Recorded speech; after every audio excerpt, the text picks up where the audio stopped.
Hello बच्चों। मैं उम्मीद करता हूँ कि आप सब अच्छे होंगे दोस्तों। आज हम लोग जो करने जा रहे हैं दोस्तों क्लास 12 के फिजिक्स का चैप्टर नंबर 1। इसमें से हम लोग लेक्चर नंबर शायद 13 करने जा रहे हैं दोस्तों। ठीक है, लेक्चर नंबर 13। यहाँ पे हम लोग दोस्तों जानने वाले हैं इलेक्ट्रिक डायपोल यानी विद्युत द्विध्रुव। अब विद्युत द्विध्रुव से जितने सारे क्वेश्चंस हैं उन सभी क्वेश्चन को हम लोग करने वाले हैं। घबराइए नहीं, एकदम इजी होगा, बिल्कुल इजी होगा प्यारे बच्चों। तो चलिए करते हैं स्टार्ट।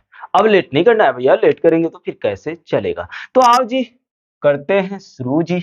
क्या शुरू करते हैं सर? तो हम लोग जो स्टार्ट करने वाले हैं वो है विद्युत द्विध्रुव। विद्युत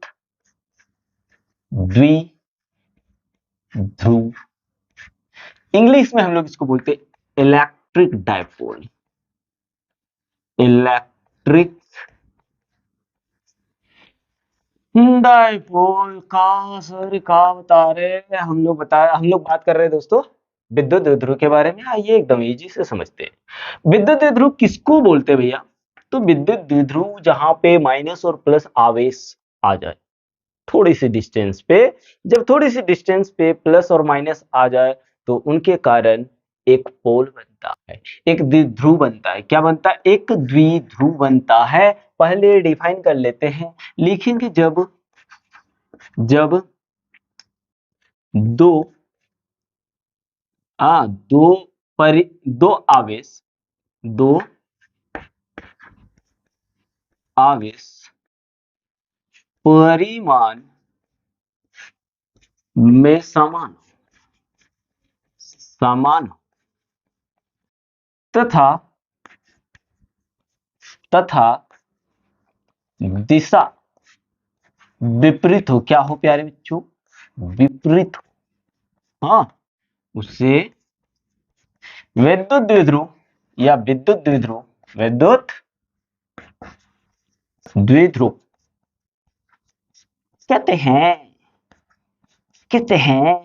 हाँ सर कह दिए। तो क्या कह रहा है? जब दो आवेश परिमाण में समान हो, परिमाण में क्या बोल रहा है? समान हो, मैग्नीट्यूड दोनों का सेम हो, पर दिशा विपरीत हो, उसे हम लोग क्या कहते हैं? विद्युत द्विध्रुव कहते हैं। आओ ना भैया समझते। मान लो जी यहाँ पे माइनस क्यू आवेश है और यहाँ पे एक प्लस क्यू आवेश ले लिए। क्या ले लिए? प्लस क्यू आवेश। तो इन दोनों के बीच का डिस्टेंस जो होता है ना, उस इन दोनों के इन दोनों के कारण क्या उत्पन्न हो रहा है? एक डायपोल उत्पन्न हो रहा है, एक द्विध्रुव उत्पन्न हो रहा है। अब बोलोगे कि सर कैसे?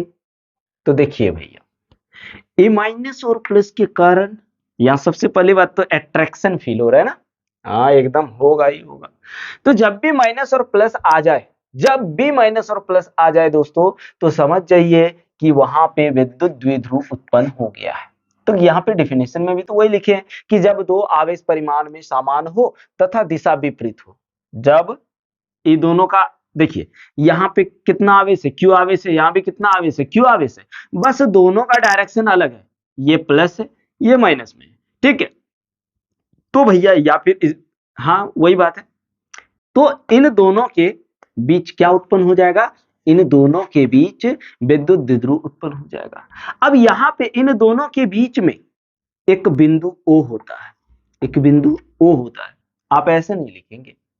तो इस बिंदु O से इसके बीच की दूरी को L बोलते हैं। क्या बोलते हैं? L। और इससे इस बिंदु से इस आवेश की दूरी को भी हम लोग L ही बोलते हैं। तो अगर दोनों के बीच की दूरी कहा जाए तो क्या हो जाएगा? 2L हो जाएगा। क्या हो जाएगा भाई? 2L हो जाएगा। तो दोनों आवेशों के बीच की दूरी को हम लोग क्या बोल रहे? 2L बोल रहे हैं। अब यहाँ पे समझिए, थोड़ा सा समझने की कोशिश करिए दोस्तों, कि ये माइनस आवेश और ये प्लस आवेश दोनों को एक दूसरे से मिला दूं, माइनस आवेश और प्लस आवेश, तो ले दे करके क्या हो जाएगा? जीरो हो जाएगा। क्या हो जाएगा? जीरो हो जाएगा। लेकिन सर विद्युत द्विध्रुव कहां पे उत्पन्न होता है? तो विद्युत द्विध्रुव उत्पन्न होता है बहुत छोटे एलिमेंट्स में, बहुत छोटे, यानी अगर बात करें तो एटम में, मॉलिक्यूल्स में, क्या एटम, परमाणु या फिर अणु में ये विद्युत द्विध्रुव उत्पन्न होता है दोस्तों। तो याद रखना दोस्तों, यहाँ पे जो आपने लेंथ देख रहा है ना, ये लेंथ, ऐसा नहीं सोचना कि ये लेंथ जो होता है ये 1 सेंटीमीटर हो सकता है क्या, ये एल जो होगा 2 सेंटीमीटर हो सकता है क्या, नहीं, ये एल जो होता है वो या तो एंगस्ट्रम में हो सकता है, या माइक्रोमीटर में हो सकता है, या फिर नैनोमीटर में हो सकता है।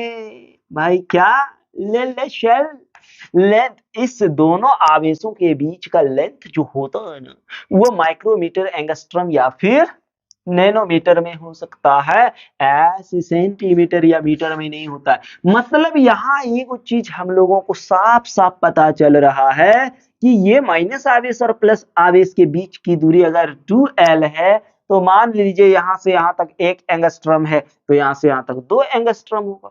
बहुत छोटे छोटे कणों में विद्युत द्विध्रुव उत्पन्न होता है भैया। तो लिख देते अपन, लिखेंगे विद्युत द्विध्रुव, विद्युत द्विध्रुव, हाँ विद्युत द्विध्रुव बहुत छोटे, अभी छोटे मतलब हो गया परमाणु या फिर अणु, हाँ, विद्युत द्विध्रुव बहुत छोटे पदार्थों में उत्पन्न होता है दोस्तों, उत्पन्न होता है। यहाँ पे एक चीज और क्या देखें, एक चीज हमने देखा कि विद्युत द्विध्रुव यदि माइनस और प्लस रहे तो विद्युत द्विध्रुव क्या हो जाता है, जीरो। पर क्या मैग्नेटिक फील्ड जीरो होगा, सॉरी इलेक्ट्रिक फील्ड, प्लस के कारण इस डायरेक्शन में, प्लस के कारण विद्युत क्षेत्र की दिशा किधर, इधर हो जाएगा, और इसमें किधर हो जाएगा, इधर। देख लीजिए एक दूसरे की डायरेक्शन विपरीत है ना, तो ये एक दूसरे की डायरेक्शन क्या है, ये माइनस के कारण विद्युत क्षेत्र की दिशा इधर हो जाएगा, प्लस के कारण विद्युत क्षेत्र की दिशा इधर हो जाएगा, तो ये जीरो कभी नहीं होगा। क्या भाई, जीरो कभी नहीं होगा। इलेक्ट्रिक फील्ड क्या होगा, जीरो कभी नहीं होगा। तो यहाँ पे एक चीज और याद रख लीजिए, और एक चीज याद रख लीजिए कि विद्युत द्विध्रुव जो होता है, विद्युत द्विध्रुव शून्य, किसी भी, यहाँ किसी भी पदार्थ में लिख लो, किसी, या फिर एक काम करते थोड़ा ठीक से लिख देते हैं, ऐसे क्या है कर दे, गड़बड़वा दे, नहीं भैया थोड़ा बढ़िया से लिख देते हैं ना। लिखेंगे किसी, किसी, ये किसी को पहले लगा दो, किसी विद्युत, अरे चल का लिख लें, अरे भैया यही लिख ले, विद्युत द्विध्रुव, अरे चल दो नहीं दे पा रहे हैं ना भैया, क्या बोलूं, द्विध्रुव,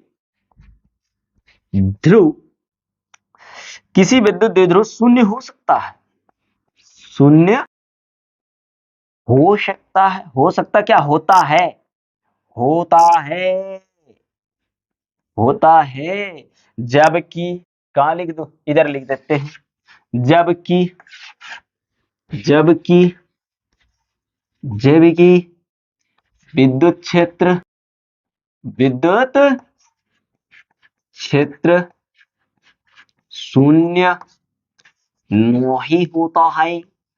कहां बोल सर, डायपोल में, विद्युत द्विध्रुव में, विद्युत द्विध्रुव में, विद्युत द्विध्रुव में आवेश शून्य हो सकता है। अरे यार क्या लिख दिए, यहाँ पे लिख दीजिए विद्युत द्विध्रुव में कुल आवेश, कुल आवेश शून्य होता है। विद्युत द्विध्रुव में कुल आवेश शून्य होता है, लेकिन याद रखना विद्युत क्षेत्र शून्य नहीं होता है, विद्युत क्षेत्र शून्य नहीं होता है भैया। ए भैया सब समझ में आ रहे हैं ना। अब एक चीज और याद रखना दोस्तों, थोड़ा सा तीसरा पॉइंट इसका देख लीजिए।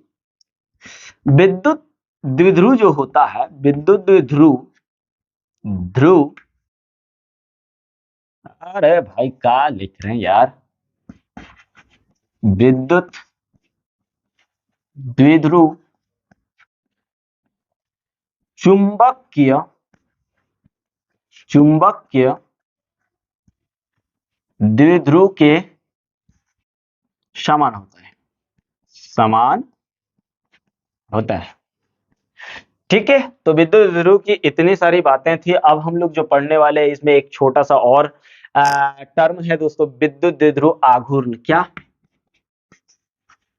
विद्युत द्विध्रुव आघूर्ण।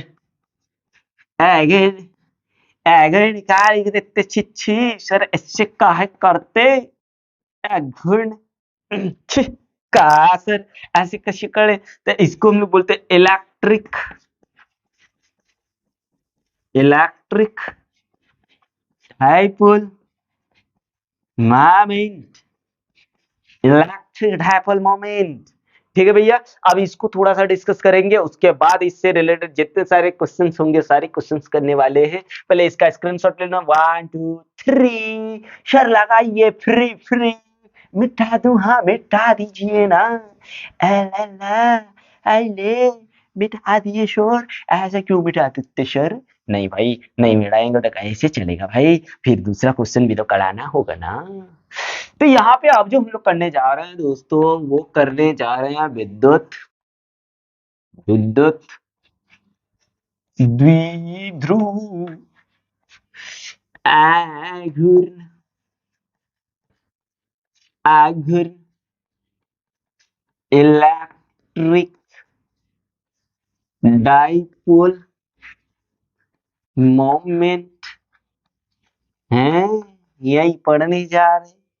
इलेक्ट्रिक डाइपोल मोमेंट, भैया सबसे पहली बात तो यहाँ विद्युत द्विध्रुव बना लो, इसके बाद डेफिनेशन तो करेंगे, टेंशन नहीं। चलो ये मेरा माइनस क्यू और यहाँ पे चलो प्लस क्यू, इन दोनों के कारण विद्युत द्विध्रुव उत्पन्न होगा। तो चलो द्विध्रुव उत्पन्न हुआ, हो गया ना, द्विध्रुव उत्पन्न हो गया ना। ठीक है, इसके बीच में एगो मामू बिंदु ओ आएगा, इसका मिड पॉइंट है, ये का है, मिड पॉइंट है, यानी मध्य बिंदु, याद रखो मध्य बिंदु। यहां से यहां का डिस्टेंस है एल, यहां से यहां का डिस्टेंस है एल, और ये दोनों का डिस्टेंस ले लो, जोड़ दीजिए ना दोनों, एल प्लस एल का हो गया 2l। ठीक है, तो माइनस क्यू से प्लस क्यू के बीच की डिस्टेंस है ये। तो भैया ये वो चीज ध्यान दीजिएगा, बोल किशोर, हम लोग सबसे पहले ये काम करते हैं, विद्युत द्विध्रुव आघूर्ण को डिफाइन कर लेते हैं, उसके बाद इसको समझाते बढ़िया से। द्विध्रुव तो यहाँ बना दिए, अब आघूर्ण भी समझा देंगे। थोड़ा डिफिनेशन लिख लेते हैं, डिफिनेशन नहीं लिखेंगे ना तो फिर आप लोग कहोगे सर कैसे कर दिए, ऐसे आपको नहीं करना चाहिए। चलो भाई यहाँ देख लेते हैं, तो लिखेंगे हम लोग किसी किसी विद्युत द्विध्रुव, हाँ किसी विद्युत द्विध्रुव के के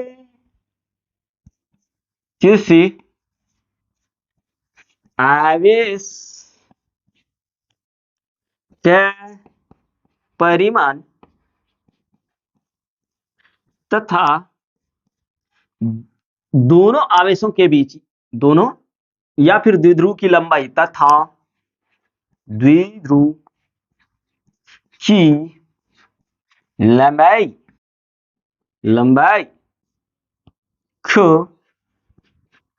विद्युत विद्युत द्विध्रुव आघूर्ण आघूर्ण कहते हैं।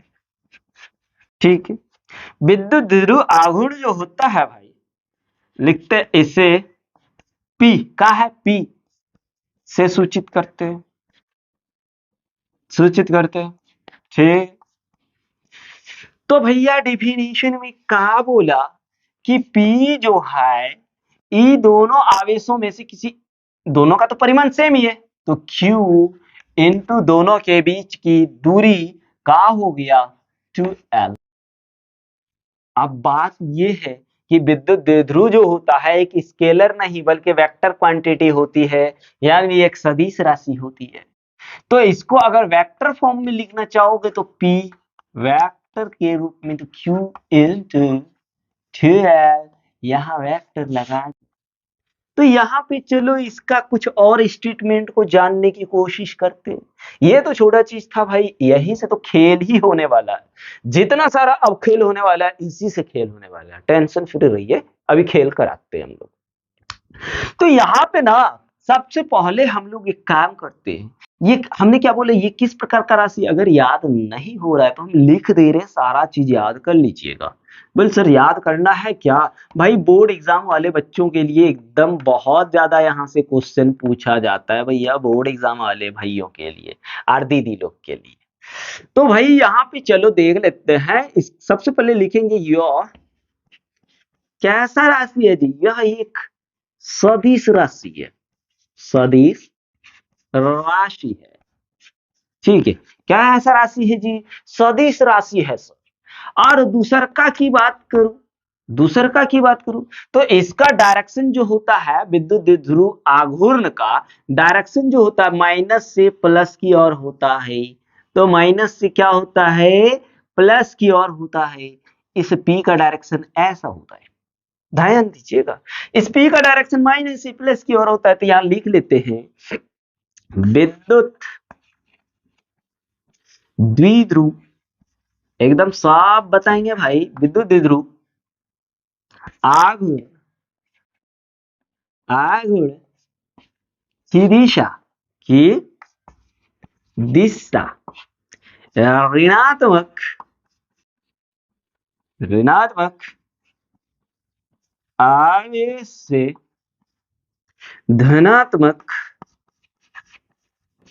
धनात्मक आवेश की ओर होती है, की ओर होती है। ठीक है भाई, ऋणात्मक ऋणात्मक आवेश से किधर होता है, धनात्मक आवेश की ओर होता है इसका डायरेक्शन। अगर उसके बाद बात करूं सर इसका यूनिट का होता है, तो इसका एसआई मात्रक लिख ले। एसआई मात्रक की बात यदि करूं तो भाई एसआई मात्रक की यदि बात करूं तो आप देखिए ना फॉर्मूला से, क्यू का होता है आवेश, क्यू मीन्स का आवेश, L means length, Q means क्या, आवेश, Q means average, L means लंबाई, लंबाई, आवेश का क्या था, कूलम, लंबाई का मीटर। तो आप बोलिए इसका क्या हो जाएगा, कूलम मीटर। क्या हो जाएगा भाई, कूलम मीटर। अगर आप बात करो कि सर इसका डायमेंशन क्या होगा, डायमेंशन यानी विमाएं, विमाएं अगर निकालना चाहो तो कूलम का क्या हो जाता है, ए टी और मीटर का एल, ये हो गया इसकी विमाएं। भैया सीजीएस में अगर देखोगे, सीजीएस मात्रक की अगर बात करें तो भाई क्या होता है, याद रखना डेबाय होता है, क्या, डेबाय, इंग्लिश में भी डी बी वाई ई, डेबाय। ठीक है, ये होता है सीजीएस में। अगर यहीं पे और थोड़ा सा वैल्यू देखें कि एक डेबाय बराबर कितना होता है, एक डेबाय बराबर होता है 1/3 इंटू 10⁻⁻⁻29 कूलम मीटर होता है। कितना, इतना होता है। अगर इसी को आप डिवाइड कर दो 3.33 इंटू 10⁻⁻, आ जाएगा -30। यानी अगर उसको आप भाग दोगे तो क्या आ जाएगा, 3.33 इंटू 10⁻⁻30 कूलम मीटर, ये आ जाएगा। क्या, ये आ जाएगा। तो भैया आप लोग एक काम करो, इसका स्क्रीनशॉट लो और इससे बहुत सारी अभी डेरिवेशन करने वाले हैं, उसको क्लियर करते हैं। चलिए ले लीजिए, ले लिए भैया लोग। हाँ वो ले लिए सर, तो मिटा दूं, मिटा दीजिए सर। चलो अब हम लोग इसको मिटा दिए। अब साथ साथ में भैया एक काम करते हैं, कुछ नहीं बोल करेंगे सर, केवल वीडियो देखेंगे। हाँ भाई यही करना है, केवल वीडियो देखना है और उसके बाद आप उसका नोट्स बनाइए। नोट्स नहीं बनाओगे तो फिर कैसे होगा, एकदम भैया नोट्स तो जरूरी है। ठीक है, नोट्स उसके बाद बनाइए। चलो अब हम लोग देखते हैं क्वेश्चन वन नेक्स्ट। अब इसका चलो क्वेश्चन देखते हैं। लिखते हैं विद्युत द्विध्रुव, विद्युत द्विध्रुव, हाँ विद्युत द्विध्रुव के अक्षीय, अक्ष एक्सियल अक्ष रेखा पर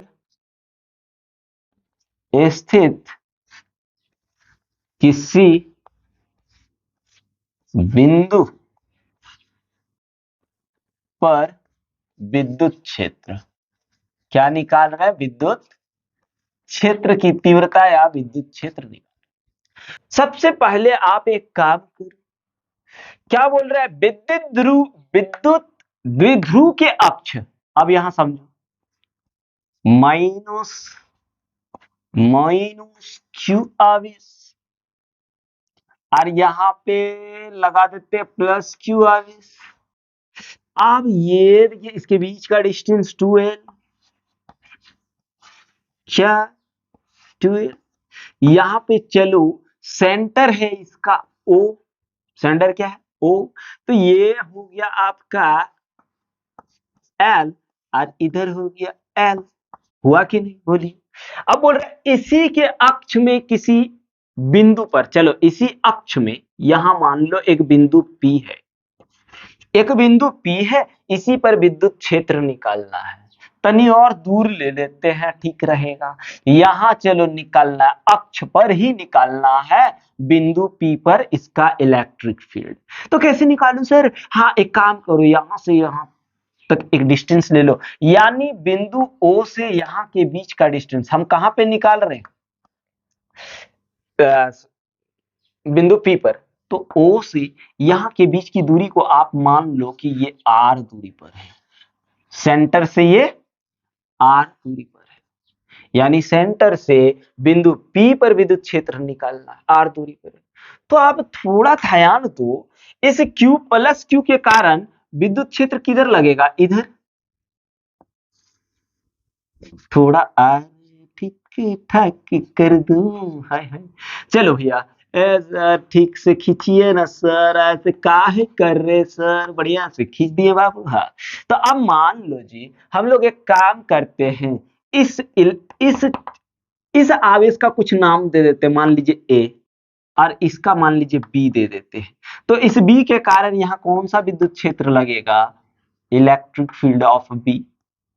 और इस माइनस क्यू के कारण यहाँ पे एक, आप देखिए यहाँ पे एक विद्युत क्षेत्र आपका लगेगा ई ए। लेकिन अब देखो भैया, यहाँ पे आप जब देख रहे होंगे तो ई सर ये इलेक्ट्रिक फील्ड तो लंबा खींच दिए हैं सर, और ई छोटा खींचे हैं, इसका क्या मतलब। तो भैया यहाँ पे थोड़ा सा देखिए, इस माइनस क्यू के कारण यहाँ पे कम विद्युत क्षेत्र लगेगा, क्योंकि ये इसको निष्क्रिय कर देगा ना, लेकिन ये तो सामने हो जा रहा, तो इसके कारण विद्युत क्षेत्र ज्यादा लगेगा। और हमने विद्युत क्षेत्र रेखाएं में बताया हुआ है, क्या बताया है, कि जितना ज्यादा विद्युत क्षेत्र रेखाएं लंबा होगा, विद्युत क्षेत्र उतना ज्यादा होगा, और जितना छोटा होगा वो विद्युत क्षेत्र उतना कम होगा। तो ये विद्युत क्षेत्र कम है किससे, इससे। क्यों, ये क्यों सामने आप खुद ही समझ के देखिए, कि जो सामने रहेगा वो ज्यादा ना लगाएगा, फोर्स ही ज्यादा लगाएगा, लगाएगा कि नहीं। या मान लीजिए कोई माइनस क्यू आवेश है, सॉरी परीक्षण आवेश क्यू नॉट है, उसी के कारण ये क्या करेगा, ज्यादा उस पर फोर्स लगाएगा और ये क्या करेगा, उसको खींच नहीं पाएगा उतना जोर से, क्योंकि इधर से ये भी तो उस पर फोर्स लगाएगा। तो जिसके कारण ये क्या करेगा, इसका इलेक्ट्रिक फील्ड कम होगा, इसलिए इसका देखो ये विद्युत क्षेत्र रेखाएं छोटा खींचे और इसका देखो बड़ा खींचे। ठीक है, तो नेट इलेक्ट्रिक फील्ड मेरा क्या आ जाएगा, ई। कहां पे, यहां पे हम लोग नेट इलेक्ट्रिक फील्ड निकालेंगे।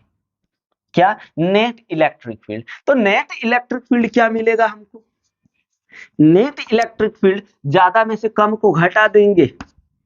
ठीक है, क्योंकि ये कम है ये ज्यादा है, तो ज्यादा में से कम घटा दीजिए, तो क्या हो जाएगा यहाँ पे, ईबी माइनस ई। ठीक है, अभी इसको रहने तो ना थोड़ा सा, अब आपको पहले ई ईबी निकाल लेना है। तो भैया एगो चीज हम बता रहे हैं, इधर ही अगर दिख जाए तो देखिए, इलेक्ट्रिक फील्ड का फॉर्मूला हम लोगों ने पढ़ा है के इनटू, सॉरी क्या, इलेक्ट्रिक फील्ड ना, हाँ। तो अब जो है हम लोगों को इलेक्ट्रिक फील्ड का फॉर्मूला पढ़ना, के इंटू ये upon r square, k into Q upon r square. पढ़े हैं कि नहीं, बोलिए पढ़े हैं कि नहीं। बिल्कुल सर पढ़े हैं कि के इलेक्ट्रिक फील्ड ई यानी विद्युत क्षेत्र ई बराबर k into Q upon r square होता है, सर पढ़े हैं। तो आप एक काम करो, पहले ई ए निकालो ना, तो ई ए की सेंटर से देखना। तो अब यहां पे थोड़ा देखिए, इससे यहां पे लेंथ कितना हो जाएगा, यहां से यहां तक तो आर है, तो ये एल एगो और जुट जाएगा, जुटेगा कि नहीं, तो आर बराबर यहाँ क्या आ जाएगा, आर प्लस एल। तो यहां हो गया ई इन, बाबा क्या लिखा जा रहा है बाबा, के इंटू क्यू अपॉन, के इंटू क्यू अपॉन, यहां से ये डिस्टेंस और साथ में इतना भी तो है, इस आप इसके लिए ले रहे हैं ये, तो यहाँ पे आपका हो गया क्या, r plus l, r plus L का स्क्वायर। ठीक है, उसके बाद हम लोग ई बी भी निकाल लेते हैं। तो आप बताओ e B is equal to, इसके कारण, अब देखो इसके कारण तो ये डिस्टेंस मेरा छूट जा रहा ना, तो ये डिस्टेंस को इस टोटल में, इस टोटल में इतना घटा देंगे, इतना घटाने का मतलब इस एल को घटा देंगे, तो यहाँ भी क्या आ जाएगा, k into Q upon are minus L का स्क्वायर, यही आएगा ना भाई।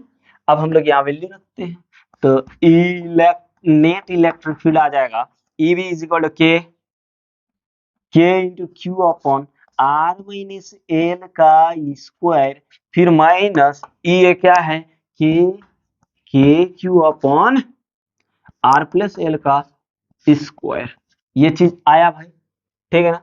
अब के क्यू और के क्या है, कूलम क्या स्थिरांक, याद करिए, याद करिए, याद है ना, बोलो याद है सर। तो आप यहाँ के क्यू को कॉमन करूं तो यहाँ क्या बचेगा, 1/r-l का whole square minus 1/r plus L का होल स्क्वायर। अब इन दोनों का एलसीएम करेंगे तो a minus b into a plus b बराबर a square minus b square, k q यहाँ हो गया आपका LCM a square minus b square का होल स्क्वायर है, कॉमन रख लिए। ठीक है, अब देखो भाई इसमें से ये कैंसिल, तो ये बचेगा आर प्लस एल का होल स्क्वायर, यहाँ माइनस, इसमें से ये खत्म, इसको इससे भाग देंगे तो ये चीज बचेगा, तो इधर वाला डायरेक्ट उतना नहीं, इसको इधर गुना कर दो, उसको उधर गुना कर दो, तो आर माइनस एल का होल स्क्वायर। ये हो गया ना, बाप रे गर्मी, बहुत ज्यादा पसीना आ रहा भैया। अब हम लोग क्या करते हैं, इसको थोड़ा सा कैलकुलेट करते हैं। बोलो a प्लस बी का whole square, a square plus 2ab a b r l plus, sorry यहाँ माइनस, हाँ प्लस बी स्क्वायर। ठीक है, फिर माइनस ए स्क्वायर, ये माइनस और minus, sorry plus b square होता है, माइनस 2ab, तो माइनस और ई माइनस का हो गया, minus minus plus 2ab plus b square, तो ये माइनस को उस प्लस से गुना कर दिए तो माइनस एल स्क्वायर बटे क्या हो जाएगा जी, R square minus L square का होल स्क्वायर। ठीक है ना। अब यहाँ पे देखो जी कौन कौन कट रहा है, ये माइनस आर प्लस आर खत्म, ये आर आर, ये एल खत्म, एल एल या एल स्क्वायर के लिखेगा जी, हाँ एल स्क्वायर कैंसिल हो गया। तो आपका बच्चा यहाँ पे क्या के इंटू क्यू, उसके बाद 2RL प्लस 2RL क्या आ गया इंटू 4RL बटे r square minus L square का होल स्क्वायर।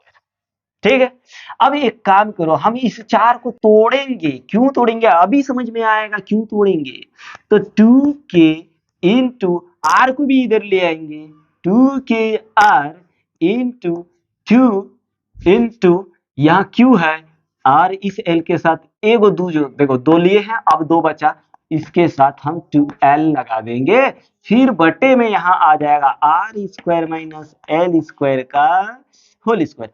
अब एक चीज ध्यान दीजिए भैया, आपको कहाँ बताऊं, यहाँ बता देते हैं, थोड़ा ध्यान दीजिएगा कि P बराबर क्या होता है, Q इंटू 2L होता है, बोलिए। तो Q into 2L is equal to क्या आ जाएगा, P आ जाएगा, मतलब यहाँ आ गया 2kr इंटू P बटे R का स्क्वायर माइनस L स्क्वायर का होल स्क्वायर। अभी ये कंप्लीट नहीं हुआ है, तो एक काम करो, हम लोग एक काम करते हैं, लिखते हैं यदि are much much greater than of l, इसीलिए क्या हो जाएगा l square is equal to 0। एल स्क्वायर का मान क्या आ जाएगा 0 आ जाएगा। थोड़ा स्क्रीनशॉट लो फिर इधर मिटाते हैं, चलो यहां मिटा दे रहे हैं। अब देख भाई यहाँ पे एल स्क्वायर 0 आ गया, तो इधर क्या बना नेट इलेक्ट्रिक फील्ड, थोड़ा ध्यान दीजिए, यहाँ आ गया आपका 2kpr, लिखते हैं 2kpr अपन आर स्क्वायर का स्क्वायर, क्योंकि ये तो 0 हो गया, तो आर स्क्वायर दो दो कितना हो गया, दो दूनी 4, तो या 2kpr अपन आर पर पावर 4, एगो कैंसिल हो जाएगा, 3 आएगा, मतलब यहाँ पे नेट इलेक्ट्रिक फील्ड जो बनेगा आपका कितना बनेगा 2kp अपन आर क्यूब। ये चीज आएगा, आएगा कि नहीं। अब थोड़ा इधर मिटा दूं, मिटा देते हैं, नहीं तो फिर कैसे बनाया भाई, बोलो आप ही लोग बोलो, हम काहे ला कुछ बोलेंगे, हम बोलेंगे तो आप लोग बोलोगे कि सर बोल रहे। अगर देखो यहाँ पे थोड़ा सा, अगर हम इसको वेक्टर फॉर्म में लिखना चाहेंगे, किस फॉर्म में, वेक्टर फॉर्म में लिखना चाहेंगे, वेक्टर फॉर्म में, किसको, इलेक्ट्रिक फील्ड को। ठीक है, तो ये किस अक्ष, एक्सियल है, एक्सियल के लिए ए लगा लो। अब देख भैया यहां पे एक चीज बता रहे हैं, इस माइनस क्यू के कारण, इस माइनस क्यू और प्लस क्यू के कारण विद्युत क्षेत्र, इस माइनस क्यू इधर क्या है प्लस क्यू, तो आपका जो विद्युत द्विध्रुव हो जाएगा, विद्युत द्विध्रुव की डायरेक्शन इधर होगा, क्योंकि माइनस से प्लस की ओर डायरेक्शन होता है। अब देखो ये दोनों में बड़ा कौन है, ये वाला है, तो यही इलेक्ट्रिक फील्ड का भी डायरेक्शन होगा, किसका, electric field, net electric field का भी यही डायरेक्शन होगा। तो आप देखिए P और E का ये दोनों का डायरेक्शन कैसे है, सेम है, और जब सेम डायरेक्शन रहेगा तो क्या कर देंगे, कुछ नहीं बोल सर, खाली यहाँ खाली माइनस, यहाँ पे खाली डायरेक्शन लगा दीजिए। क्यों, क्योंकि P ऑलरेडी क्या है, वेक्टर क्वांटिटी है, R हमको पता है K कांस्टेंट है, R को छोड़ो ना भाई। तो यहाँ पे R भी क्या है, लेंथ है, लेंथ भी एक वेक्टर क्वांटिटी ही होता है, उसको छोड़ो। यहाँ पे P, तो P का डायरेक्शन पर डिपेंड कर रहा है कौन, इलेक्ट्रिक फील्ड का डायरेक्शन, तो यहाँ पे आ गया E A क्यों लिख दिए, A means axial, axial, axial means अक्षीय, क्या, अक्ष, तो हम लोग अक्ष में ही तो निकाल रहे हैं विद्युत क्षेत्र, तो ई ए क्या निकल जाएगा, देखिए यहाँ पे 2k p में डायरेक्शन ये आ गया, r का क्यूब हो गया। ये चीज थोड़ा याद रखिएगा, अभी एक क्वेश्चन जब कराएंगे ना, तो हम लोगों ने अक्ष में, अगर किसी भी अक्ष में, केवल अक्ष में अगर कहीं भी, चलो यहाँ नहीं, यहाँ निकालने बोले, यहाँ इलेक्ट्रिक फील्ड निकालने बोले, यहाँ बोले, चाहे आपका यहाँ बोले, तो अक्ष में जब निकालोगे तो आपका इलेक्ट्रिक फील्ड आराम से निकल जाएगा। यहाँ चलो निकालने बोला इस पर, तो आएगा तो यही, आएगा यही, बस वैल्यू निकालना, न्यूमेरिकल दे दिया यहाँ से।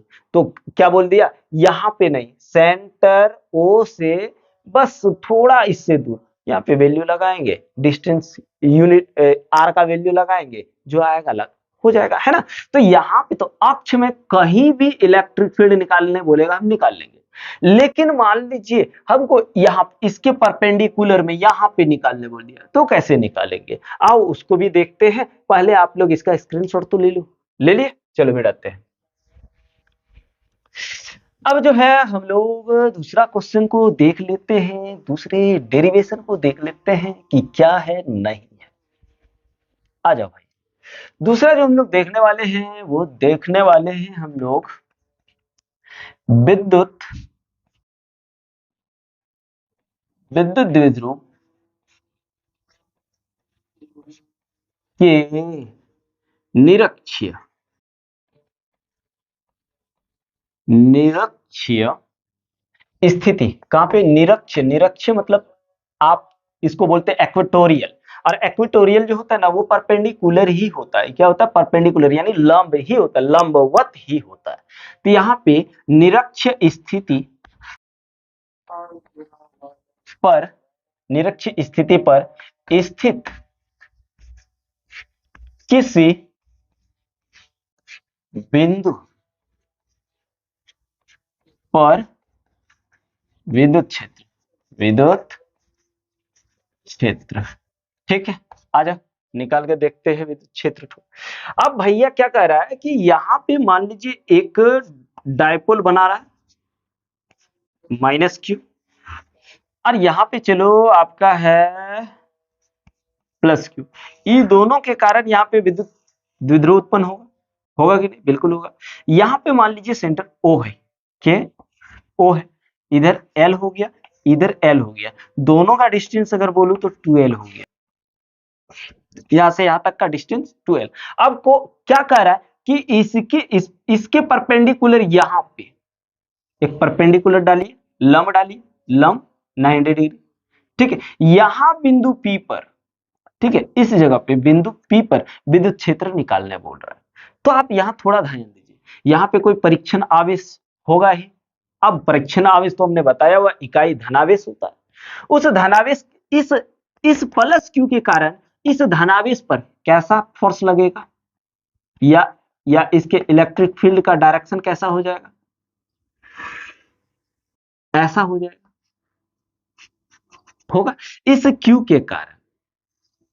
थोड़ा ए मिला दिए, ठीक है भाई, चलो कोई बात नहीं। हम लोग एक काम करते हैं, इसको एक नंबर मान लेते, इसको दूसरा मान लेते, तो यहाँ पे इलेक्ट्रिक फील्ड मेरे को क्या मिल जाएगा, E1, क्या मिलेगा, E1 मिल जाएगा।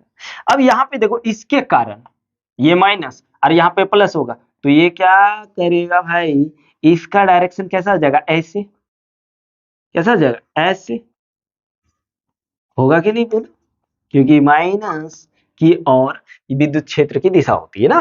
तो ये क्या करेगा, इस प्लस को ये खींचेगा अपने आप की ओर, तब यहाँ पे क्या मिलेगा हमको, इलेक्ट्रिक फील्ड E2।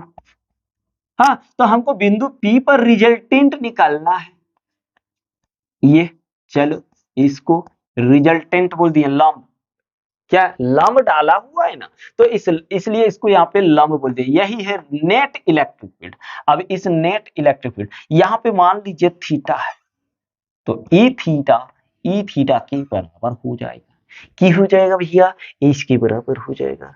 अब यहाँ पे थोड़ा देखो, थोड़ा ध्यान दो जी, ये थीटा यहाँ भी क्या बना लेगा, ये अगर थीटा है तो ये भी थीटा आ जाएगा, ठीक है भाई, ये भी थीटा आ जाएगा, और ये थीटा, यहाँ पे थीटा एक अंतर कोण हो गया ना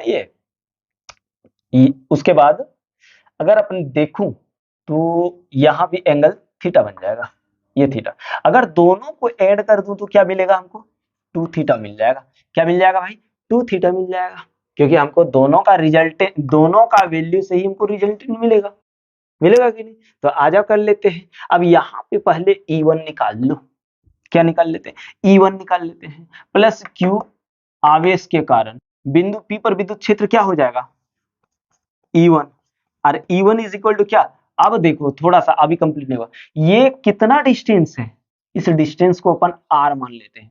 r इसको हम लोग अपने मान से लगा देते कि ये x दूरी है यहाँ से यहाँ तक, और ये भी x दूरी है। क्या है? x दूरी है। तो r डिस्टेंस पर हमको विद्युत क्षेत्र निकालना है। क्या करना है भाई? r बिंदु सॉरी बिंदु P पर r दूरी पर बिंदु P पर विद्युत क्षेत्र निकालना है। तो E1 निकाल लेते हैं। E1 इज इक्वल टू क्या आ जाएगा? K into Q upon x square. अब आपको एक्स स्क्वायर का वैल्यू निकालना होगा। तो आप देखिए ये यहाँ पे मान लीजिए लंब है, तो कौन के सामने की भुजा क्या हो गया? कर्ण। और कर्ण बराबर क्या होता है? लंब स्क्वायर प्लस आधार स्क्वायर। यानी आप एक्स स्क्वायर निकालेंगे तो क्या हो जाएगा? आर का स्क्वायर प्लस एल का स्क्वायर होगा। तो आप यहाँ वैल्यू यदि रखने जाएंगे तो क्या आ जाएगा? E1 इज इक्वल टू आ जाएगा आपका k Q upon x square is equal to r square plus L square. थोड़ा सा दोस्तों देख लेते हैं, कि यार आप लोगों को ये ऊपर वाला दिखता है या नहीं दिखता है। एक सेकेंड मेरे प्यारे भाई, देखना है अपने को। चलो दिख तो रहा है तो कोई दिक्कत नहीं। चलिए यहाँ पे आप देखिए मेरा E1 ये निकल गया। अब E2 फिर निकाल लेते हैं। क्या? अरे यार डायरेक्शन देना जरूरी है क्या? E2 निकाल लेते हैं। देखो E2 क्या निकल जाएगा? तो E2 मेरा क्या हो रहा है? ये तो माइनस क्यू के कारण बिंदु P पर विद्युत क्षेत्र दिखाएंगे तो इसका दूरी भी क्या आ जाएगा? इसका भी दूरी एक्स स्क्वायर है, इसका भी दूरी एक्स ही है, इसके बीच की डिस्टेंस भी एक्स ही है। क्या है भाई? एक्स ही है। तो आजा लगा लेते हैं। यहाँ पे हो गया k p upon x square, और एक्स स्क्वायर का वैल्यू हमने क्या निकाला? आर स्क्वायर, यानी k p upon r square plus L square ये आया। अब देखो E1 और E2 क्या है? इक्वल है। तो लिखेंगे चूंकि E1 बराबर E2 है, हाँ कितना है? के पी अपॉन आर स्क्वायर। अरे यार P कहां से ले आए जी? क्यों ना होगा जी? क्यू P जबरदस्ती घुसा देते हो। क्यू, तो यहां आ गया आपका Q इज इक्वल टू, हम लोग एक काम करते हैं E1 E2 को E मान लेते हैं। मान लिया E। अब हम लोग रिजल्टेंट निकाल लेते हैं। क्या? नेट इलेक्ट्रिक फील्ड निकाल लेते। तो नेट इलेक्ट्रिक फील्ड निकालेंगे तो ये क्या हो रहा है? देखिए तो नेट इलेक्ट्रिक फील्ड बराबर क्या आ जाएगा? रूट अंडर, क्या होता है भाई? रूट अंडर E1, यानी रिजल्टेंट निकालेगा, ये ना फॉर्मूला होता है, वेक्टर तो पढ़े ही होंगे। E square plus 2E into E A B 2AB cos theta. यहाँ थीटा लेना है कितना? 2 थीटा। तो भैया अब थोड़ा सा देखो, ई स्क्वायर 2 स्क्वायर हो गया, उसके बाद यहाँ पे 2E स्क्वायर हो गया, ई इंटू ई स्क्वायर यानी 2E स्क्वायर हो गया, फिर यहाँ cos 2 थीटा। क्या है? cos 2 थीटा है दादा, cos 2 थीटा है भैया, है ना? तो यहाँ पे हम लगाएंगे, चल हाँ सर चलिए तो चलते हैं भैया। अब देखो ये दोनों में क्या कॉमन है? ये दोनों में बोल सर 2E स्क्वायर कॉमन है, तो यहाँ बचा 1 प्लस cos 2 थीटा। बचा ना? हाँ बचा। तो यहाँ पे अब देखिए 1 प्लस cos 2 थीटा ट्रिगोनोमेट्री का फॉर्मूला लगाएंगे तो आ जाएगा 1 plus cos 2 theta is equal to आ जाएगा 2 cos स्क्वायर थीटा। अब भैया 2 और 2 4 हो गया, और 4 का स्क्वायर रूट 2, ई स्क्वायर हटा, रूट हट गया, और cos स्क्वायर हटा, यहाँ भी रूट हट गया। तो आप E का वैल्यू निकाल चुके हैं। E इज इक्वल टू यही ना है दोनों का, r square plus L square. यहाँ पे मिस्टेक हो जाता है भैया, घबराइएगा नहीं। तो E नेट इलेक्ट्रिक फील्ड मेरा क्या निकला? 2E बराबर क्या है? के क्यू फिर के Q R square plus L square. ठीक है, और कुछ आ रहा नहीं? Into cos theta. लेकिन यहाँ पे कॉस थीटा सर, नहीं, कॉस थीटा को हटा लेते। तो थोड़ा सा स्क्रीनशॉट मारिए तब ना बताएंगे, नहीं तो कैसे होगा। मार लिए, ले लिए, ले लिए, चलो मिटा देते इधर, इधर ही मिटा देते हैं। अब चलो कॉस थीटा निकालते हैं। कॉस थीटा कहाँ है, थीटा यहाँ, कौन के सामने की वजह लंब हो जाता है, तो लंब तो चाहिए नहीं, हमको आधार बटे कर्ण चाहिए। तो आधार क्या है, एल, और आपका कर्ण क्या है, एक्स, और एक्स बराबर क्या हो जाएगा, देखो ना, एक्स बराबर निकाले थे ना, एक्स स्क्वायर बराबर निकाले थे, ऐसे निकाले थे, थोड़ा ध्यान दीजिए, एक्स स्क्वायर बराबर निकाले थे r square plus L square. अगर एक्स चाहिए तो यहाँ हो जाएगा root under are square plus L square, होगा कि नहीं। तो यहाँ एक्स की जगह मेरा कॉस थीटा बराबर आ गया एल बटे रूट अंडर क्या आया, r square plus L square. ठीक है, अब इधर मिटा देते हैं।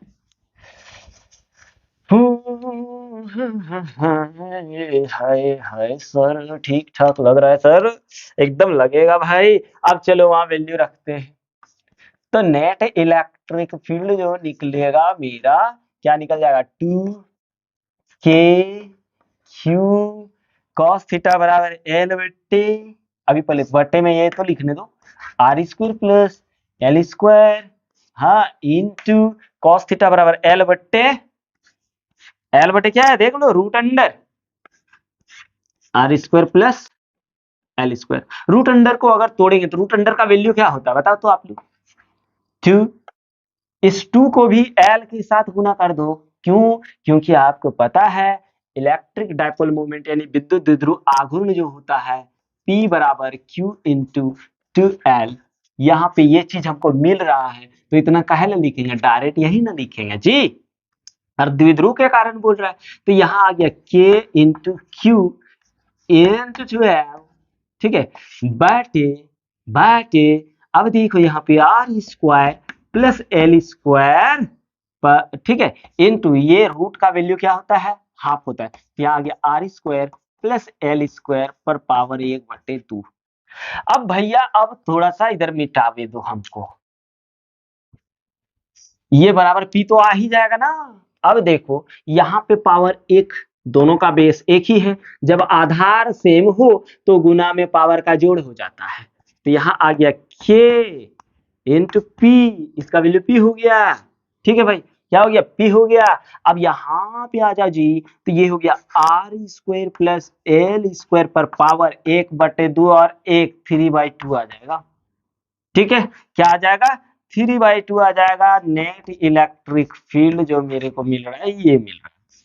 लेकिन भैया यहाँ पे भी आर क्या बोल रहे, आर तो बहुत छोटा द्विध्रुव में, सॉरी आर बोलते एल, किसी भी द्विध्रुव, जब वो द्विध्रुव उत्पन्न कब होता है, जब बहुत छोटा डिस्टेंस होता है, बहुत छोटा डिस्टेंस होता है, मतलब यहाँ लिखेंगे यदि यदि are much much greater than of L, इसलिए क्या हो जाएगा, एल स्क्वायर बराबर 0। तो अब यहाँ 0 आ गया, तो आपका नेट इलेक्ट्रिक फील्ड क्या मिलेगा, देखो तो नेट इलेक्ट्रिक फील्ड मिल गया k p upon r square, ये तो 0 हो गया, तो आर स्क्वायर पर पावर 3/2, क्या आ जाएगा दोस्तों, 3/2। यहाँ पे हम लोग कहीं तो कुछ मिस्टेक कर तो दिए हैं ना,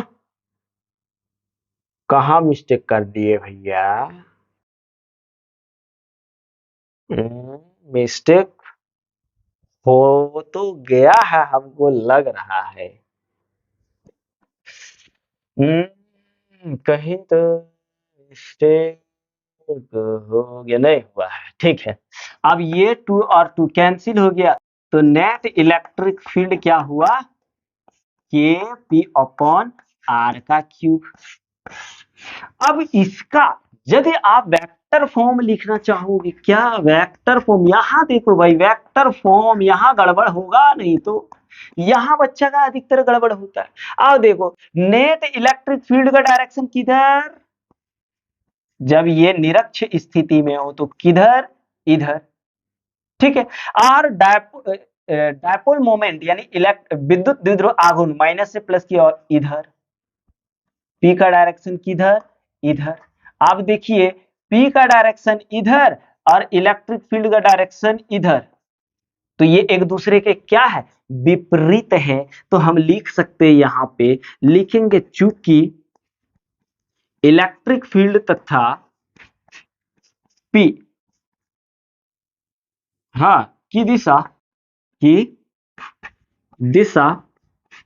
एक दूसरे के विपरीत है, क्या है, विपरीत है। इसलिए क्या हो जाएगा यहाँ पे, किस में, निरक्ष में, लंब लगा दो निरक्ष में, बराबर माइनस के पी अपॉन आर क्यूब, यहाँ पी पे डायरेक्शन।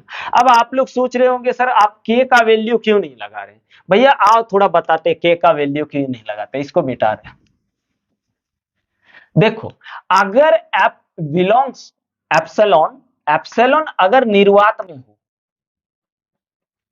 या फिर वायु में हो, तब के का मान आप 1/4 लगा सकते हैं, 1/4 पाई एप्सिलॉन नॉट। लेकिन अगर एप्सिलॉन निर्वात या वायु में नहीं हो, ठीक है, तो फिर आप के का वैल्यू क्या लगाएंगे, 1/4 पाई एप्सिलॉन। इसलिए नहीं लगाते हैं हम यहाँ के का वैल्यू, क्योंकि कब क्या होगा क्या पता। जैसे दिया रहेगा हमको के का वैल्यू पता ही है, 9 × 10⁹, इसको लगा दो, ये सब लगाने का जरूरत है, डायरेक्ट यही वैल्यू लगाओ ना, समझे कुछ भैया, ऐसे समझ में आ गया, श्योर समझ में आया ना दोस्तों। तो चलो इसका स्क्रीनशॉट ले लो। फिर एक क्वेश्चन, अभी तो हमने क्या देखा कि अक्ष में, अगर अक्ष में कहीं भी हमको विद्युत क्षेत्र निकालने बोले हम निकाल लेंगे, निरक्ष में मतलब परपेंडिकुलर में हमको निकालने बोले, परपेंडिकुलर दे करके कहीं भी तो हम निकाल लेंगे, यहां बोले, यहां बोले, यहां बोले, यहां बोले, यहां बोले। मान लीजिए ये मेरा डायपोल है, ये मेरा विद्युत क्षेत्र है, तो या सॉरी विद्युत द्विध्रुव है। तो अगर मेरे को यहाँ पे ये है इसका परपेंडिकुलर या निरक्ष, यहाँ पे बोले, चाहे यहाँ पे बोले, चाहे यहाँ पे बोले, चाहे यहाँ पे बोले, चाहे यहाँ पे बोले, केवल डिस्टेंस बढ़ेगा, बढ़ेगा कि नहीं, तो आर का वैल्यू वहां बढ़ा देंगे, मिल जाएगा भैया। पर उसके बाद अक्ष में ऐसे, यहां बोले, यहां बोले, यहां बोले, जहां भी बोले हम निकाल सकते। लेकिन भाई आपको बोले कि यहां निकालिए ऐसे, थीटा एंगल पर, थीटा एंगल पर इतना डिग्री पर बनाइए, इतना डिग्री पर बनाइए, इतना डिग्री पर बनाइए, इतना डिग्री पर बनाइए, इतना डिग्री पर बनाइए, इतना डिग्री पर बनाइए, तो कैसे बनाओगे। आओ उसी के बारे में अभी बात करने वाले हैं, ठीक है, ले लिए ना। चलो भाई साहब, बच्चों सब, बबुआ सब, यही बात है। देखो हम अभी बात कर रहे हैं नेक्स्ट क्वेश्चन की, कि किसी विद्युत द्विध्रुव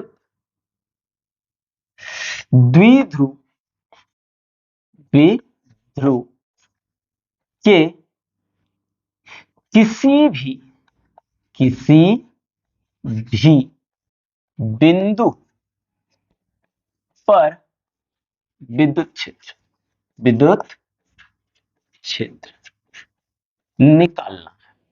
जैसे मान लीजिए, अभी पहले समझ लो उसके बाद इसको ड्राइव करेंगे।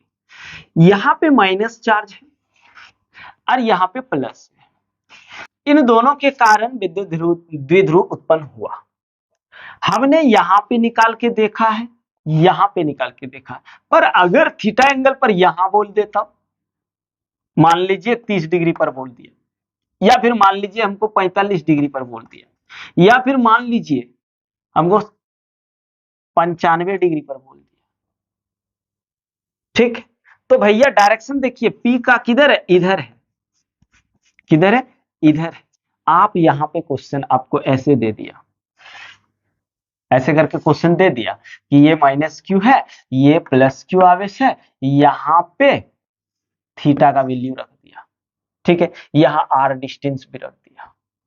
आप सोचेंगे चलो सर इसका जो फॉर्मूला बता रहे हैं, ये जो फॉर्मूला बता रहे हैं, इसका जो ड्राइव कर रहे हैं, क्या वैसे करके निकल जाए। भैया आप डायरेक्शन देखिए, डायरेक्शन इधर है, तो अगर ये थीटा दिया तो आपका यहां से यहां तक 180 डिग्री होगा ना। ये जो थीटा दिया है आप पहले इसको निकालेंगे डायरेक्शन के हिसाब से, या फिर यहां प्लस दे दिया और यहां माइनस दे दिया, और ऐसे करके यहां एंगल आपका 45 डिग्री दिया है। अब बोला 45 डिग्री पर निकालिए, 45 डिग्री पर नहीं निकलेगा, बल्कि इधर से आपको देखना होगा। 45 180 में 45 चल गया तो कितना बच गया, 135 डिग्री पर आपको निकालना पड़ेगा। क्यों? क्योंकि देख रहे P का डायरेक्शन इधर है। P हमको पता है, P मीन्स क्या, विद्युत द्विध्रुव आघूर्ण, और हमको पता है विद्युत द्विध्रुव आघूर्ण का दिशा जो होता है भाई किधर से किधर होता है, माइनस से प्लस की ओर होता है। तो आप सबसे पहले डायरेक्शन देखेंगे, उसके बाद एंगल देखेंगे। अब मान लीजिए आपको यहां बोल दिया, हम तो पढ़े दुए को, एगो यहाँ पढ़े और एगो एक्सिस में पढ़े, मेरे को यहाँ निकालने बोल दिया, यहाँ निकालने बोल दिया, यहाँ कहीं भी, तो फिर कैसे निकालोगे? आओ उसी चीज को देखते हैं कि उसका इलेक्ट्रिक फील्ड कैसे निकाला जाए। तो हम लोग एक काम करते हैं, यहां मान लीजिए आपका माइनस आवेश है, ठीक है, और यहां मान लीजिए आपका प्लस आवेश है। इन दोनों के बीच का डिस्टेंस 12 हो जाएगा। क्या हो जाएगा? 12 हो जाएगा, होगा ना भाई, 12 हो जाएगा। अब देखो यहाँ पे इसके बीच में एक O है सेंटर, यहां से L और यहां से यहाँ L। हमको क्या बोला कि सर आप एक काम करिए, आप मेरे को थीटा एंगल पर, कितना, थीटा एंगल पर इलेक्ट्रिक फील्ड निकाल के दिखाइए। तो यहाँ पे आप देखिए विद्युत द्विध्रुव आघूर्ण का डायरेक्शन क्या है, ये है, ये विद्युत द्विध्रुव आघूर्ण होगा। अब इस विद्युत द्विध्रुव आघूर्ण के कारण इसके दो घटक होंगे, एक घटक ये हो जाएगा, एक घटक ये हो जाएगा, और एक घटक इसके परपेंडिकुलर ये हो जाएगा। क्या? ये हो जाएगा। तो आप देखिए ये P का डायरेक्शन, तो आप अगर निकालना चाहोगे तो एंगल के साइड वाला क्या हो जाएगा, P cos थीटा, और एंगल से दूर P sin थीटा, इसके दो घटक आ जाएंगे। अब आप सोच रहे होंगे कि सर घटक कैसे निकालते हैं, ये फिगर आप देख रहे हैं, यही फिगर बनाओ, ये है P, ठीक है, ये आपका आ गया कुछ मान लीजिए A, यहां थीटा, ठीक है, और ये देखो ये लंब गया है तो ये ऐसे हो जाएगा। ओहो गड़बड़ हो गया, गड़बड़ गया, ये लंब है, ये क्या है, लंब है, इसको A मान, और ये आधार के रूप में जाएगा, मतलब आधार ऐसे जा रहा है अक्ष में, आप यहां समझिए ये अक्ष में है, किसमें, अक्ष में, ये ऐसे कर लिया। अब यहाँ थीटा ये है और ये P है, तो P के डायरेक्शन में कौन है, ये है, ये तो उसके विपरीत। तो यहाँ पे इसका डिस्टेंस हम यहीं पे मान ले, और इसका डिस्टेंस ये, तो थीटा कौन के, ये दोनों का डिस्टेंस देखिए इक्वल है, तो कौन के सामने की भुजा लंब हो जाएगा, हमको चाहिए इधर वाला, ये डिस्टेंस चाहिए। तो आधार बटे कर्ण, आधार बटे कर्ण के लिए क्या होता है, cos थीटा, तो आधार क्या आ गया B, और कर्ण क्या है P, तो B बराबर क्या आया, B बराबर आपका क्या आया, थोड़ा सा दोस्तों थोड़ा लाइट में प्रॉब्लम आ गया है, एक सेकंड के लिए रुक जाइए, एक सेकंड, ज्यादा नहीं। हाँ तो भैया कर दिए थोड़ा सा, ठीक है। अब देखो यहाँ पे हमने component B cos theta B निकालना है, ये निकालना है, तो ये P इधर आ गया, क्या आया, P cos थीटा, तो ये क्या है, इसके अक्ष में है, क्या है, अक्ष में। अब आप इसके परपेंडिकुलर निकालना चाहते हैं, मेरे को ये चाहिए लंब, ये वाला, तो कौन के सामने की वजह, लंब बटे कर्ण, किसमें होता है, साइन थीटा में, तो साइन थीटा बराबर क्या होगा, लंब को क्या मान लिए, A मान लिए हैं, और कर्ण मेरा P है, A बराबर क्या आया, P साइन थीटा आया, P साइन थीटा। तो ये मेरा क्या हो गया, लंब हुआ, और ये क्या हुआ, अक्ष हुआ। तो इस द्विध्रुव आघूर्ण के कारण किसी बिंदु यहां पे चलो, हमने एक बिंदु R मान लिया, इस बिंदु पर विद्युत क्षेत्र मेरा ये क्या आएगा, P के अक्ष में। अब इस P के बारे में सोचना ही नहीं, ये खत्म हो चुका है, ये खत्म हो चुका है, इसका दो घटक अब हमको मिल गया। ये दोनों घटक से ही हम अब क्या करेंगे, विद्युत क्षेत्र निकालेंगे। तो ये मेरा मान के चलो इसका अक्ष का है ना, एक्सियल अक्ष वाला दिखा है ना अभी, ये क्या है पी कॉस थीटा, और ये आपका आ गया पी साइन थीटा। ठीक है, तो अक्ष में ये आ गया, अक्ष के लिए क्या लिखते ई ए। अब लंब निरक्ष स्थिति के लिए आपको क्या क्या बनाए थे, जो निरक्ष स्थिति के लिए इलेक्ट्रिक फील्ड का डायरेक्शन कैसे था, थोड़ा ध्यान दीजिए।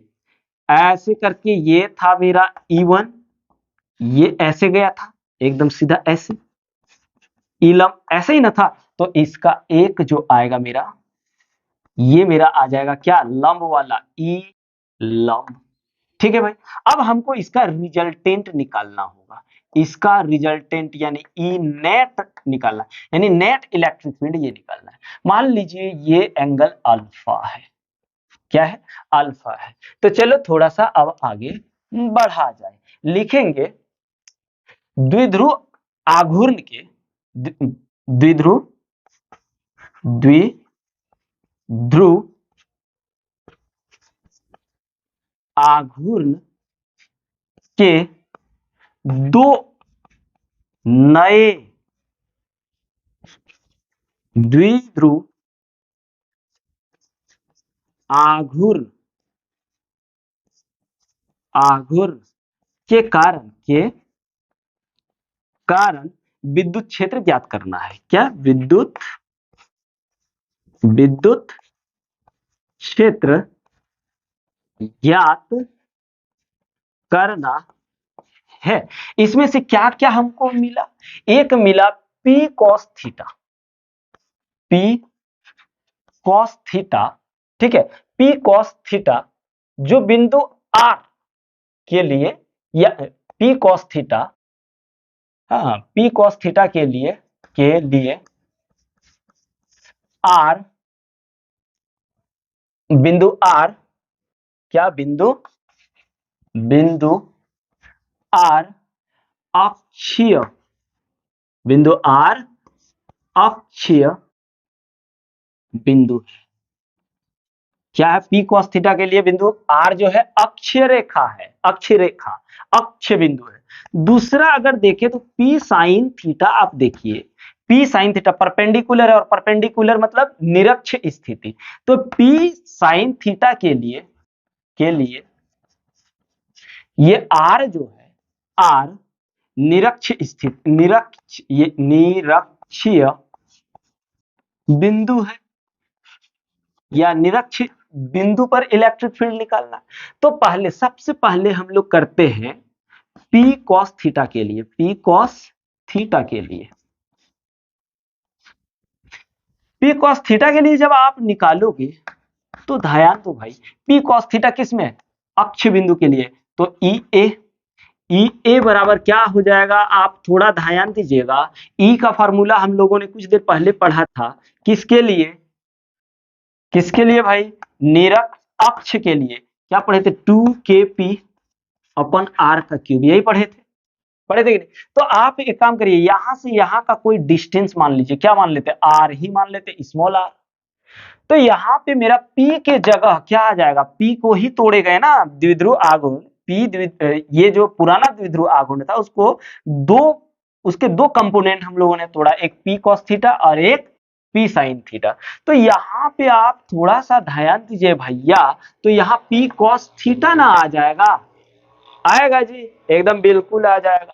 तो यहाँ पे हम लोग क्या करने वाले हैं दोस्तों, ये बराबर क्या हो जाएगा, 2kp cos theta upon r cube, क्या आ जाएगा, अपन r क्यूब। अब फिर से क्या लिखेंगे, तथा थोड़ा सा बहुत ज्यादा आवाज आ रहा है भाई, किसी चीज का आवाज आ रहा है, अगर प्रॉब्लम होगा फिर भी देखिए, उतना भी नहीं आ रहा है लेकिन आ रहा है, ठीक है, आवाज आ रहा है। अब लंब के निरक्ष वाला निकाल लेते हैं, तो ई लंब निकाल लो भाई। ई लंब के लिए बस ऐसे ही, ई लंब में क्या होता था, यहाँ याद करिए, यहाँ 2 नहीं होता था, तो यहाँ पे अब cos की जगह क्या ले लेना है, पहले एक काम करते तथा कर देते हैं P sin थीटा के लिए, पी साइन थीटा के लिए। अब देखो पी साइन थीटा के लिए क्या आ जाएगा, यहाँ पे पी के जगह क्या यूज कर देना है, पी साइन थीटा। तो यहाँ पे ई लंब जो मेरे को मिल जाएगा, क्या मिल जाएगा, 2 पी साइन थीटा अपन क्या भाई, अपन आर का क्यूब। अब हमको चाहिए नेट इलेक्ट्रिक फील्ड। थोड़ा सा इसका स्क्रीनशॉट लो, अपन बनाते हैं। ले लिए, चलो मिटा देते हैं। मिटा दे रे भाई, भाई भाई साहब मिटा दिए। तो अब हमको नेट इलेक्ट्रिक फील्ड चाहिए, यानी कुल विद्युत क्षेत्र चाहिए। तो कुल विद्युत क्षेत्र बराबर रूट अंडर ई लंब का स्क्वायर प्लस ई क्या आ गया, ई ए का स्क्वायर। चलो यहीं पे अगर वैल्यू भी रखोगे तो आराम से बना सकते हो। और ना चाहते हो कि सर इसको, और मान लीजिए भैया आपको अगर मान लीजिए वैल्यू दिया ही रहेगा तो आप ई ए का वैल्यू आप पहले निकालेंगे, फिर आप ई लंब का निकालेंगे। ये दोनों का जब वैल्यू निकाल लेंगे तो यहाँ वैल्यू रख देंगे तो आराम से निकल ही जाएगा ना। अगर आप इतना नहीं मेहनत करना चाहते तो आपको चलो सॉल्व कर ही देते हैं। चलो इसका वैल्यू रख लेते हैं। ई लंब बराबर क्या था, K P sine theta upon R का क्यूब, यहां आ जाएगा स्क्वायर है तो स्क्वायर प्लस प्लस ये मतलब 2 kb cos theta upon R का क्यूब का होल स्क्वायर। ठीक है, अब आगे कर लेते हैं। देखो भाई अब हम लोग एक काम करते हैं, ये केपी का स्क्वायर एक बार कर ही लो, नहीं तो फिर आप लोग बोलोगे ऐसे कैसे कर देते हैं सर। चलो देखो के का स्क्वायर, के स्क्वायर पी स्क्वायर, ठीक है, फिर साइन स्क्वायर थीटा बटे यहाँ पे आ जाएगा पावर में गुना, क्या पावर में पावर का गुना, तो 3 दूनी 6, आर का 6 आ गया। फिर यहाँ प्लस वही चीज करो इसको भी, देखो यार आवाज आ रहा है थोड़ा थोड़ा। फिर यहाँ पे 2 का स्क्वायर कितना हो गया 4, के स्क्वायर फिर पी स्क्वायर फिर जाके कॉस स्क्वायर, उसके बाद आर पर पावर 6। अब यहाँ थोड़ा ध्यान दीजिए दोस्तों, मेन चीज तो हो ही गया, अब ध्यान दो थोड़ा सा। अगर मान लो यहाँ पे के स्क्वायर हट, दोनों में कॉमन क्या है, के पी स्क्वायर और पावर 6, के स्क्वायर पी स्क्वायर फिर आर पर पावर 6 ये कॉमन है। तो यहाँ क्या बच गया, साइन स्क्वायर थीटा फिर प्लस 4 कॉस स्क्वायर थीटा ये बचा। सॉल्व करते चलते हैं। अब देखो स्क्वायर हटेगा रूट हटा लो, यहाँ पे के पी आ गया, ठीक है, क्या आ गया के पी, ठीक। उसके बाद यहाँ पे आपका आ गया जी आर का, देखो यही से समझो, ये स्क्वायर हटेगा तो आर पर पावर 3 बचेगा, आर क्यूब आया रूट अंडर। अगर sine square theta plus cos square theta का फॉर्मूला बनाए तो यहाँ आया साइन स्क्वायर थीटा, ये 4 गो है, एगो ऐसे लिख नहीं सकते, cos square theta plus 3 cos square theta, जोड़ देंगे फिर तो 4 को हो ही जाएगा। अब बताइए cos sine square theta plus cos square theta बराबर कितना होता है 1। तो यहाँ पे मेरा नेट इलेक्ट्रिक फील्ड जो निकला है कितना निकल जाएगा, थोड़ा ध्यान दो ना, कितना निकल जाएगा, के पी अपॉन आर का क्यूब रूट अंडर इसका हो गया 1 प्लस 3 कॉस स्क्वायर थीटा। ये हम लोगों का नेट इलेक्ट्रिक फील्ड निकला। किसका भाई, किसी भी बिंदु पर अगर निकालोगे तो एंगल पर ध्यान देना, क्या ध्यान देना कि इलेक्ट्रिक फील्ड का डायरेक्शन किधर है, जिधर इलेक्ट्रिक फील्ड का डायरेक्शन होगा उधर का ही एंगल लेना है, ठीक है, उधर का ही एंगल लेना है। इलेक्ट्रिक फील्ड बोलते हैं इलेक्ट्रिक डायपोल मोमेंट का, ठीक है, जिधर इलेक्ट्रिक डायपोल मोमेंट का डायरेक्शन होगा उधर का ही एंगल लेना है। यानी विद्युत द्विध्रुव आघूर्ण का दिशा जिधर होगा दोस्तों उधर का ही थीटा यूज करना। अब यहाँ पे थोड़ा सा ले लो ना स्क्रीनशॉट, अब उतना बड़ा बड़ा नहीं करेंगे, आज थोड़ा ले लीजिए। अभी और एक चीज यहाँ से निकले, मिटा देते हैं। अब देखो, अगर मेरे को ये कोण निकालना है, ये एंगल निकालना है, तो टेन अल्फा बराबर क्या आ जाएगा? ये फिगर आपको बना के यहाँ दिखाते हैं। पहले फिगर नहीं बनाएंगे तो कैसे होगा? ये लंब है तो ये ऐसे हो गया, और ये वाला जो था एक्सियल है, ये यहाँ एंगल अल्फा है, तो ये और ये यहाँ पे डिस्टेंस इक्वल है, ठीक है, ये वाला और ये वाला इक्वल हो जाएगा। तो टेन अल्फा बराबर क्या हो जाता है? टेन थीटा बराबर लंब बटे आधार, तो ये हो गया लंब बटे आधार।